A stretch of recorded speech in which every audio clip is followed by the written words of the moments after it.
Metallica began the 1990s already on top of the world. Despite an egregious and now infamous Grammy snub in 1989, Metallica's momentum was already so well built, the next album might as well have been certified platinum before it even hit shelves. But in truth, Metallica saw an opportunity to streamline their musical approach. They headed into one-on-one studios with producer Bob Rock in October of 1990 to work on their fifth record. Though some may beg to differ, it's clear the band tapped Bob Rock to expand their sound and cut some of the fat, not just to sell records. Though I'm sure they had no problem with capitalizing on their growing popularity. After all, the band were first made aware of Rock from his work on Motley Crue's hit record Dr. Feelgood, a band whose spirit signified everything they hated about rock in the 80s. The problem with Hetfield and Ulrich, Metallica's creative judge, jury, and executioners, is that the two were either unwilling or unable to take creative direction from anyone else. This kind of domineering grip on the writing and recording process had already proved to have damaging effects. Their previous effort, And Justice for All, was an intricate thrash metal album bordering on progressive. It was razor-sharp in its bold-faced musical attack, but terribly boxed in from an arrangement and production standpoint.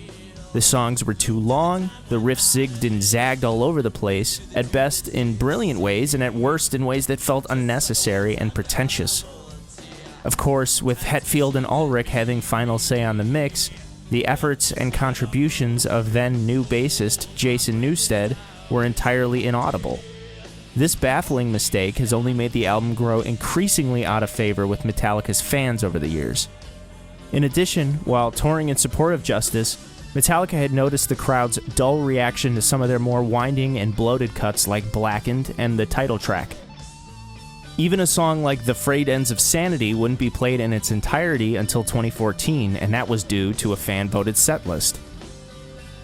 Nevertheless, Metallica became aware of And Justice for All's fatal flaws and saw the opportunity to allow the creative input of an outside voice in producer Bob Rock. Their year in the studio with Rock was one that was marked by constant quarreling between the band and their new producer, but its completion proved extremely fruitful. Dubbed the Black Album, the 1991 eponymously titled release sold just over 500,000 copies in its first week on store shelves, and is currently at a sales figure of nearly 16.5 million sold. The simple earworm of Enter Sandman wasn't just a radio hit and a classic, it stands the test of time as being a staple song for beginner guitar players ever since. Truth be told, the album would have sold millions on Sandman alone, but subsequent singles, The Unforgiven, Nothing Else Matters, Wherever I May Roam, and Sad But True put Metallica over the edge as the new faces of the music world. Metal music was now a part of the mainstream, and even though Metallica's brand of metal at this time could be considered watered down by the standards of most metal diehards and early Metallica fans, there is no arguing that they had taken the world by storm and introduced a generation to metal music. The band were riding high and raking in tons of cash from their live shows, even performing for what is estimated to be over 1 million attendees in Moscow, Russia for the 1991 Monsters of Rock Festival. Though the show was headlined by AC/DC and opened by the Black Crowes and Pantera, this historic night will forever belong to Metallica for their incredible 10-song set. Not everything went so smoothly, however, as the band had embarked on a now infamous and terribly ill-fated co-headliner tour with Guns N' Roses in the summer of 1992. I'll make this relatively quick, as most of you have heard this story dozens of times by now. On August 8, 1992, in Montreal's Olympic Stadium, frontman James Hetfield stepped directly in the line of fire of stage pyrotechnics in the opening of their Ride the Lightning power ballad, Fade to Black, resulting in third-degree burns on his face, hands, arms, and legs. Hetfield was quickly rushed to the emergency room. With the Metallica set cut short, fans were of course disappointed, but eager to see the night's headliners Guns N' Roses save the day. The fans would wait for what was purported to be over 2 hours. When Guns N' Roses finally hit the stage, they played a meager 55-minute set before GNR frontman and notorious rock diva Axl Rose announced the premature end of the show, citing issues with his voice and his monitors. Axl and his crew partied backstage, and the chaos outside was sure to follow. Members of the frustrated audience rioted in and around the stadium, setting fires and flipping over cars, racking up damages in the hundreds of thousands. Interestingly, though the fans demanded a refund for GNR's half-hearted and underwhelming performance and set time, there was no contractual obligation to the promoter nor the band to honor any specific on-stage duration. Metallica did soldier on, though, with guitar tech John Marshall stepping up on rhythm guitar duties, giving Hetfield the time to physically recuperate from his injuries while giving a less-than-energetic performance on lead vocals. I can't blame him. He was literally burned by scorching hot pyro, but it's unfortunate we never got to see him do more than just stand around with the mic to his face. One could imagine at this point the money was so good the band hadn't thought to stop touring, despite the clearly visible strain it had taken on members of the band. Let me really quickly show you a clip of the band debuting The Unforgiven during their Wherever We May Roam tour in the fall of 1991.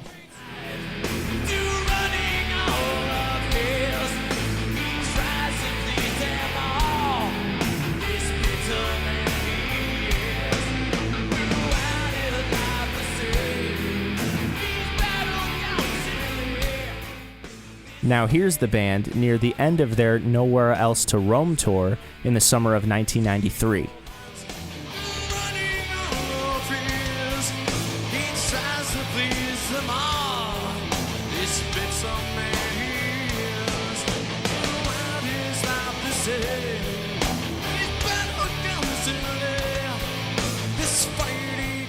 Whether or not this was just a bad day or a bout with the common cold is mostly irrelevant.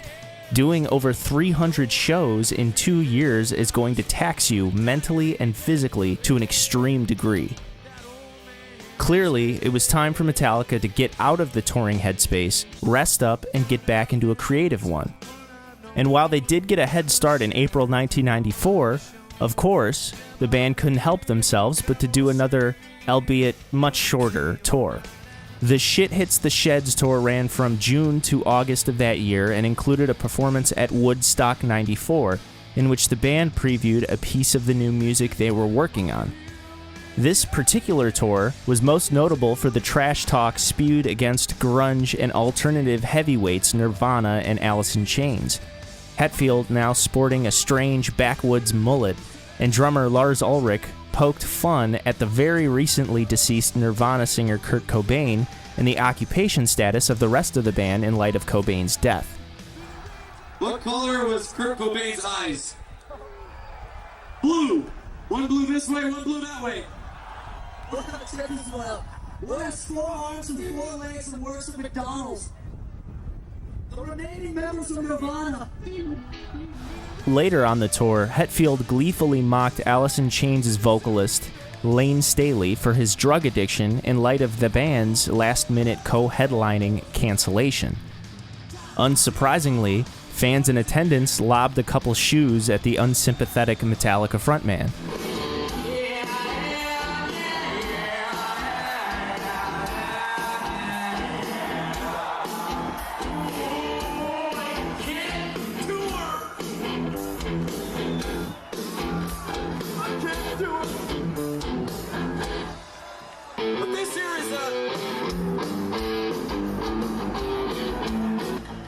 Why did you throw that at me? I have a question. Why did you throw that at me? I thought you guys want to throw shit? We'll walk off the stage, you can throw all the shit you want. We're here to play some music, not to fucking look out for crap like this, man. Once the tour was done and dusted, Hetfield and Ulrich reconvened as they so often did to continue writing the Black Album's fiercely demanded follow-up. By early 1995, Hetfield and Ulrich had cooked up 13 new demo tracks, but the massive buildup of song and riff ideas that had been recorded in the 4 years since the release of the Black Album gave the two all the more reason to keep digging through riff tapes to turn into fully fleshed songs. This writing and demoing process took place in Ulrich's home studio dubbed The Dungeon in Marin County, California. By the end of this massive undertaking, they came out with 30 songs that were mostly mapped out and ready to take into the studio. Where Metallica's mindset for the Black Album was to create a more succinct, sonically powerful collection of tracks with a strong focus on groove and rhythm, their next album was going to take that idea even further, with the intent on creating something much more organic and much less rigid than anything previously released by the band, and the timing was right in their mind to do so. You can call this selling out if you'd like, but heavy metal had begun to gradually fall out of favor with music listeners in light of the smashing success of alternative artists like Nirvana, Pearl Jam, and the Smashing Pumpkins. And whether it be a stroke of great timing or an intentional play for relevance, it would appear Metallica had no intention on reiterating any formula they had set on previous records. Hetfield had tapped in heavily to his bluesy, country roots, taking inspiration from the likes of Waylon Jennings and ZZ Top, while at times funneling it through the edge and grit of southern-flavored stoner rock gods' Corrosion of Conformity. Lars at this time was hooked on Manchester Britpoppers Oasis and sought to bring some of those influences to the table in subtler ways to help balance some of the more heavy-handedness of the new record's hard rock, biker bar stylings. Interestingly, while all of this creativity was bubbling under the surface, so too was conflict with their label of the previous 10 years, Elektra Records. By this point, Metallica had an incredible amount of sway in the recording industry, with Grammys won and millions upon millions of units sold, and thus felt it was time to restructure their record deal in a big way. This new proposal would waive personal advances from the label in favor of a profit-sharing agreement, making the band officially partners with the record label, as opposed to the traditional structure in which bands are contracted to the label. In this agreement, Metallica would make much more in terms of royalties and have much more power over creative and business matters than they ever had before. While the early outlook was bright for the band, these talks would be abruptly derailed after Elektra was taken over by Warner Music Group, resulting in the ousting of powerful ally of Metallica and longtime Elektra chairman Robert Krasnow. In late September of 1994, Metallica's lawyer filed suit against Elektra, citing a California law that was primarily used to free actors signed to stringent long-term deals with film studios. This statute allowed entertainers the freedom to be released from their contracts after 7 years. While the statute had been used as a threat by artists against their labels, like Luther Vandross and Doc Henley, it had never before been taken to court in this way for the music industry. This groundbreaking case turned many ahead in the music world, as there was obvious potential that this case could set a precedent for any artist signed to a recording contract for over 7 years. Luckily for Warner and the industry at large, Lars, Metallica's management in Peter Mensch and Cliff Bernstein, and Warner Music president Doug Morris were able to come to a joint agreement. Ultimately, while all of the details of this agreement are to this day not completely disclosed, Metallica did get what they want in a significantly higher royalty rate and control over their master recordings, and matters were officially declared resolved on January 6, 1995. With the hell of record labels and lawyers in the rear view, Metallica would finally head into the studio with enough songs to fill an entire live show's duration to record their follow-up to the Black Album. Instead of returning to North Hollywood's one-on-one studios, the band opted to spend their recording time at the plant in the San Fran-adjacent Sausalito, California. Metallica also reached out for Bob Rock to return and produce the new record, to which he accepted, despite the band and producers' experience recording the Black Album, which could certainly be described as rife with conflict. It would seem that in hindsight, Metallica had realized a strong sense of respect for Rock as a producer who pushed the band to serve the songs as opposed to serving any one bandmate's sense of pride or ego. Rock's approach to recording on this new outing was far more open-ended and relaxed than the typically fastidious band had ever experienced. Instead of tightly scheduled and rigorous recording sessions, members of the band were encouraged to jam and rehearse together to create a spontaneous, loose, and organic feel to the songs. When Rock felt the band had gotten warmed up and comfortable, he would hit record. This is a process that is somewhat foreign to most hard rock or heavy metal musicians in the studio, whereas in most cases you warm up a bit, then work your ass off to get the right take in as little time as possible. Time is money, am I right? This level of freedom and flexibility of which Metallica had attained can truly only be afforded to big money makers at the top of their game. When you have millions to spend on recording an album, time is no object to you. And yet, surprisingly, the recording process took only 1 month longer to finish than the Black Album. But more on this later. At the plant, there was a stronger sense of experimentation within the band than they'd ever experienced before. This collection of material would be the first to be recorded strictly in E-flat tuning, which is a half step down from Metallica's usual E-standard tuning. Hammett had recorded many of his riff ideas in E-flat tuning in between trying to learn guitar solos from his favorite artists. Hetfield took a liking to this sound, and despite the fact that he very much enjoyed playing a whole step down from E-standard tuning, meaning D-standard, he felt that tuning to D-standard might make the record sound a bit too muddy. Nonetheless, the E-flat tuning had two notable bonuses for Hetfield, one being that E-flat was easier on his voice, and the second being that the bluesy, twangy string bends scattered throughout the new material were much easier to achieve with a lower tuning. In August of 1995, the band embarked on the 3-show Escape from the Studio 95 tour, headlining twice in the UK, once at the Astoria, another at Donington Park, and a final show in Canada's Big Igloo. All 3 performances featured the live debut of brand new tracks 2x4 and Devil's Dance, as well as an instrumental jam of what would become ReLoad's Fixer. In November, James would be informed that his father, Virgil, was suffering from late-stage cancer and was expected to have only months left to live. Seeking solitude, a place to clear his thoughts, and a means to contemplate his past and the looming tragedy of his long-estranged father, Hetfield decided to embark on a hunting trip in Wyoming.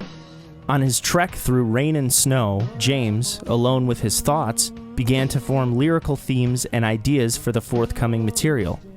Though he was not equipped with a writing utensil, Hetfield made use of lead-tipped bullets with which to pen these new lyrics. Upon his return to the plant recording studio, he would find that his bandmates and producer had broken a cardinal unspoken rule of the Metallica recording process. In Hetfield's absence, Lars suggested that Kirk Hammett try to lay down some rhythm guitar tracks, a first in Metallica's recording history. While in the past, Hetfield would have likely seen this as a major violation of trust, cooler heads prevailed, and James was assured by Rock and the band that he had final say on whether Kirk's rhythm tracks could stay on the record. At first, Hetfield was not happy with what Hammett's rhythm tracks added to the album. After all, James was used to heading into the studio, recording upwards of 6 rhythm tracks all alone, and making them tight as possible.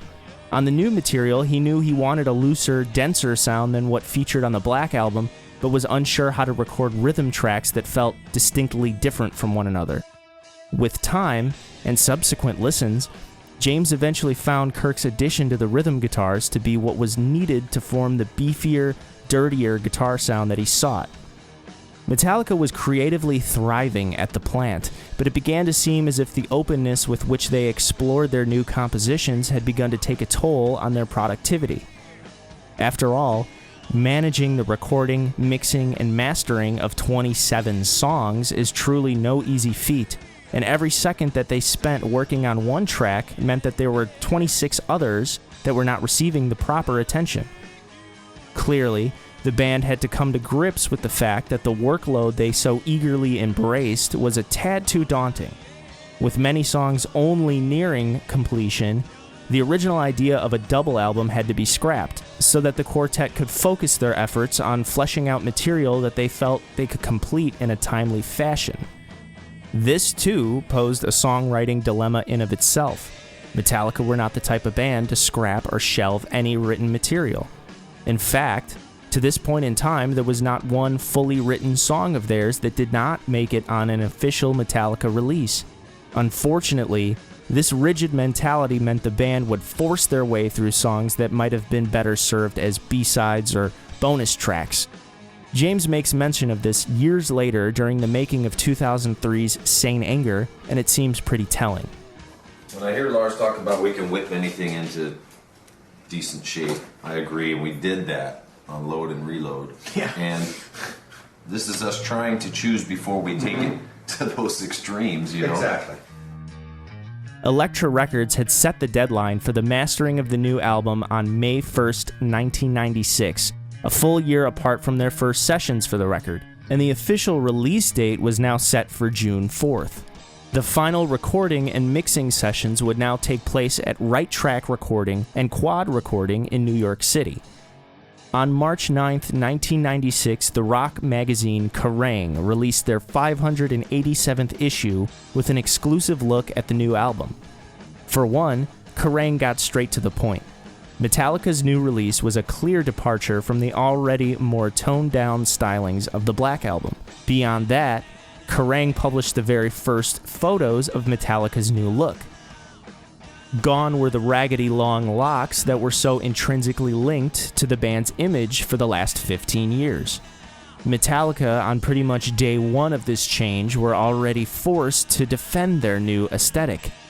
More on this later. In addition, it was also announced that Metallica were to join the hit alternative rock tour Lollapalooza for their 5th annual outing, starting on June 27th. Metallica's 6th studio album, titled Load, was released on June 4th, 1996, and was an instant commercial hit, selling 680,000 copies in its first week. It also stands as Metallica's longest release up to that point, at 78 minutes and 59 seconds. Load's final track, The Outlaw Torn, had to be cut down by nearly a minute in length. As the album was so long, it originally exceeded the maximum runtime for compact discs. At the time, CDs over 78 minutes and 59 seconds ran the risk of skipping. While the music itself was already a strong departure from what came before it, stirring up the doubts of longtime listeners, much, nay, most of the discussion was centered on Metallica's image, even within the band. The release of Load marked the first time that Metallica publicly disagreed on the direction of the band. While James at the time found the shift in musical direction to be neatly organic for a more matured heavy metal band, Ulrich was quick to dismiss the label of heavy metal, yet cautious to accept the label of alternative. It would also appear that Lars and Kirk Hammett had a stronger sense of control over the image of the group, where the two had appeared to shed the visual immaturity of black leather vests and metal t-shirts with cut-off sleeves. It came off to fans as an appeal to wealth and Hollywood status, rich guys that forgot where they came from. The cover image of Load being an abstract piece made with a fusion of cow's blood and semen between plexiglass by controversial artist Andres Serrano, in addition to photos of the band in pimp-like suits and posing contemplatively in shots that would have never been featured on a Metallica back cover or sleeve, rubbed many longtime fans the wrong way. Not to mention the new, more tame logo design. Unfortunately, a direct consequence of all of this visual change is that the discourse regarding Load was more about haircuts and expensive outfits than any of the actual content on the album, resulting in a case of too much at the same time for most listeners and fans that put them on the map in the first place. That's not necessarily to say that all would have been fine if, say, they had gotten haircuts but tried to repeat the Black Album, nor if they had released this new experimental material while dressing like they did in their early 20s. Load is very much a case of damned if you do, damned if you don't. Hetfield, while defensive at first of the new material on the album, was not fond of Hammett and Ulrich's focus on image, and began to accept that the band's new look had just as much, if not more, to do with alienating their fan base than the southern rock and country-flavored approach to the new records. These were the subtle seeds of discordance planted, and they'd eventually sprout into full-on resentment between band members in the coming decade. Creatively, the output on Load is nothing short of daring, if not outright ballsy. An obvious decision from a music business perspective is to take the blueprint laid out on the Black Album and just rehash it for another 10 songs. For the band to continue to evolve further is a far more respectable move, and it's unfortunate just how many people did not see that. The fact of the matter is that Load is not weighed down by haircuts or fashion or money or country or bluesy southern rock. It's the lack of quality control that hampers its full potential. Load has strong, well-written songs, but at times it fails to stand out amongst a bevy of unimaginative filler tracks. As I stated earlier, it would have benefited the band greatly to calm down, think bigger picture, and try to compile their absolute best material and leave the rest as B-sides. While the fault for this lack of proper editing can absolutely be laid at the foot of the band, it was also a part of Bob Rock's responsibility as a producer to assist, guide, and even rein in the artistic vision of the record. In this sole aspect, Rock undoubtedly failed. On the positive side, Load soars in ways that Metallica had never reached before, and never reached since. Hetfield's vocals have never been stronger or more studied. Ulrich's laid-back approach to drumming on this release has much more swing and rhythmic weight than ever before. Jason's bass playing here is more nuanced and complementary than on the Black Album, and Hammett's rhythm guitar playing adds color and vibe that would sorely be missed without his contribution. Ultimately, Load was a financial success. However, it stood as a mark against the band's credibility. People that enjoyed Metallica's earlier work weren't exactly ready to embrace bluesy boogie rock with hints of alternative, and alternative fans, generally speaking, weren't exactly ready to embrace anything under the name of Metallica. With Load's strong press run, the release of singles and music videos, and the Lollapalooza tour behind them, more work was still yet to be done. And more touring, too. Metallica embarked on their new tour in promotion of Load, dubbed Poor Touring Me, a play on the song title Poor Twisted Me from the album. Poor Touring Me spanned across Europe and North America, lasting 139 shows from early September 1996 to late May 1997. Metallica on this tour filmed their 2 nights in Fort Worth, Texas, with a cleverly performed on-stage accident to add an air of excitement and intrigue to their live performance. This performance would release in 1998 on VHS and DVD as Cunning Stunts.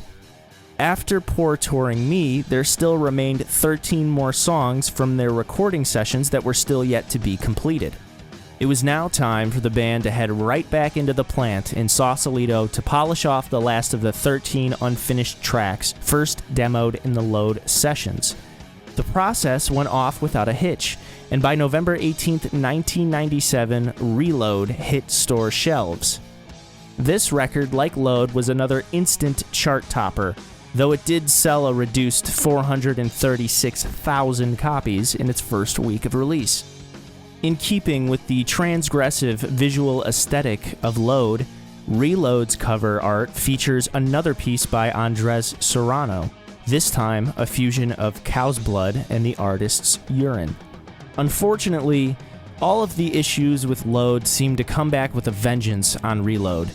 One of the benefits of withholding material is that you can take into account some of the criticisms levied against your earlier work and revise based on some of the more constructive feedback you've received. Metallica could have easily weighed the positives and negatives of the material on Load and taken extra time to retool some of the new songs that might be missing the mark. However, this would have resulted in a delay of the record, which I'm sure was not even up for consideration by the band nor Elektra. Instead, ReLoad once more suffers from being too bloated an experience. Clocking in at 76 minutes, it's only 2 minutes shy of Load's gargantuan runtime. Though it is a more rock-based outing than its predecessor, and thusly should have been more well-received by Metallica's increasingly weary fan base, ReLoad in execution failed to adequately stand out from Load's more gutsy creative direction. While singles The Memory Remains and Fuel shine through as exceptional works in the discography, and deep cuts Low Man's Lyric and Fixer are as strong as any mid-period Metallica tracks, songs like Attitude and Bad Seed bog down the pacing of the album and feel less inspired than even some of the blandest songs on Load. In addition, Hetfield's vocals on this album tend to skew more nasally and whiny than the uber-powerful melodic approach he utilized beginning with the Black Album. James tends to sing this way live quite a bit in 1997, almost as if he is trying to mesh his masculine, intense vocals with the sound of singers like Billy Corgan or Lane Staley. But James is James, and this experimentation comes off as ill-conceived at best and insincere at worst. Furthermore, Lars's drumming starts to feel a bit too samey on ReLoad, as if the mellower songwriting led the drummer to run out of ideas for compelling fills and drum beats. That being said, Jason Newsted comes out of ReLoad as the MVP, if for nothing else, adding depth to songs like Devil's Dance that otherwise would not be as good without his groovy, weighty playing. In addition, Newsted gets another songwriting credit, his third and final in the band, with Where the Wild Things Are, a song that, while being a touch too long and too repetitive, is saved by the fact that the main hook is Jason's trippy, earworm bass riff. Fans and critics naturally saw ReLoad as a sister album to Load, which basically didn't do any favors in soothing the worry that Metallica might be running out of steam. While Load came off as a shock to many a listener, ReLoad sadly remains a footnote in Metallica's overarching discography. Fumbling what could have been an easy victory lap in Load and ReLoad, Metallica's next moves, despite being sound business decisions and being seemingly the easy route the band should have taken after the Black Album, signaled to many a sort of creative malaise or confusion on the part of the band. 1998's Garage Inc. was an all-covers double-disc celebration of the quartet's roots and influences, with its first disc a collection of brand new covers, and its second disc compiling every cover the band had previously recorded from 1984 to 1995. 1999 saw Metallica collaborate with composer Michael Kamen and the San Francisco Symphony Orchestra on S&M, a live album featuring songs across their entire catalog, with 2 new tracks in Minus Human and No Leaf Clover. Metallica, while having indelibly etched their name in the record books as the world's most powerful heavy metal monster in the previous decade, had entered the 2000s on shakier grounds than expected. The previously mentioned albums all did well, but the fan base was beginning to grow increasingly worried that Metallica's last few outings were the result of an overly indulgent band with too much money and too much time on their hands. If everything a band does is an instant hit, how do they grow? If the mid-90s saw Metallica branch out into bluesy, radio-friendly rock, where would they, a former thrash metal band now heading into middle age, find their creative spark? What no one had expected in the turn of the millennium, least of all Metallica, is that the trials and tribulations that lay ahead for the band would test their ability to remain unified and dedicated to their legacy and life's work more than ever before.